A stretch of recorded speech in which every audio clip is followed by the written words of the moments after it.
Europe 1, 7h, 9h. votre matinale info, présentée par Nikos Aliagas. David.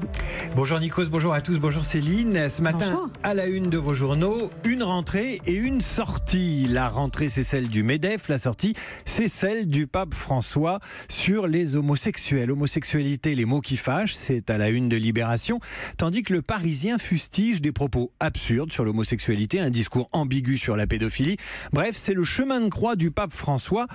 La croix consacre sa une non pas au pape, mais au patron du MEDEF. Ils ont la foi, eux, et je cite, attendent la poursuite des réformes. Idem en une du Figaro avec cette prière. Les entreprises demandent à l'exécutif de garder le cap.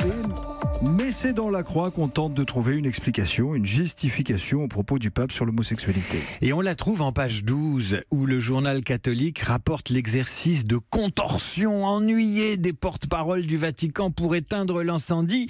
Je les cite. Quand le pape se réfère à la psychiatrie, il est clair qu'il cite cela comme un exemple parmi différentes démarches que les parents peuvent faire. Avec ce mot, il ne voulait pas dire que c'est une maladie psychiatrique, mais que cela peut être quelque chose à voir avec la psychologie. Le mot psychiatrie a même été modifié dans la retranscription officielle pour ne pas changer la pensée du pape, surtout au Vatican. Donc ça rame fort dans la salle de presse du Saint-Siège, et la croix, dans un exercice salutaire d'objectivité, rappelle que le catéchisme n'a pas changé sur la question homosexuelle depuis 1990. J'ouvre les guillemets. Les actes d'homosexualité sont intrinsèquement désordonnés. Et les personnes homosexuelles appelées à la chasteté, articles 2357 et 2359, on est au 21e siècle et il y a encore du travail. Et le pape braque les homosexuels, mais le gouvernement, lui, drague les chasseurs. La dépêche du Midi détaille ce matin les grandes lignes d'une vaste réforme de la chasse, tandis que dans le Figaro, Sébastien Lecornu, le secrétaire d'État à la transition écologique auprès de Nicolas Hulot, je vais dire ex-secrétaire d'État à la transition écologique auprès de Nicolas Hulot, vu ce qu'on vient d'apprendre, défend le plan du président pour une refonte inédite de la chasse. Ça commence par un permis de chasser en forme de cadeau dont le coût passerait de 400 à 200 euros. En contrepartie, le gouvernement attend des chasseurs un engagement en faveur de la biodiversité, qu'ils suivent une formation obligatoire tous les 10 ans, que la chasse à courre soit mieux encadrée et que certaines chasses comme la noyade soient interdites, avec la création dans les départements d'une police rurale. Si Sébastien Lecornu écarte toute arrière-pensée électorale à quelques mois des européennes, le Figaro parle, lui, d'une opération séduction. Ainsi, Guillaume Tabar explique que soigner les chasseurs, c'est pour Emmanuel Macron répondre à 2 procès qui lui sont faits depuis le début du quinquennat. Être le président des villes et être le président des riches. Et le Figaro de rappeler qu'il y a en France plus d'1 million de chasseurs, un réservoir de voix dans lequel les politiques adorent pêcher. David, dans quelques jours, c'est la rentrée universitaire et pour la première fois depuis 2002, le coût de la vie étudiante va baisser. Souvenez-vous, Nikos, l'an dernier, la baisse des aides au logement avait provoqué la colère de certains syndicats étudiants et montré si besoin que le coût de la rentrée, c'est politique. Et bien cette année, la rentrée universitaire coûtera moins cher aux étudiants, nous explique l'étudiant.fr avec un budget en baisse de près de 7% selon la FAGE, premier syndicat étudiant de France. Pourquoi ?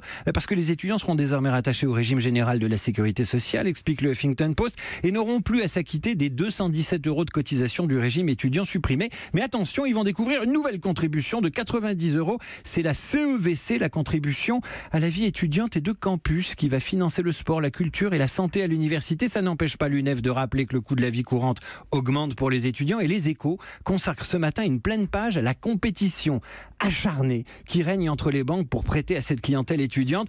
En France, on estime à 300 000 le nombre d'étudiants endettés, mais aux États-Unis, Nikos, ils sont plusieurs millions, et les Échos de donner ce chiffre abyssal, 1,5 milliard de dollars, c'est l'encours de crédit étudiant aux États-Unis. Ça représente 20% de l'endettement des ménages, c'était 3% il y a 15 ans. Autant vous dire qu'en France, et comparativement, étudier ne coûte pas cher du tout.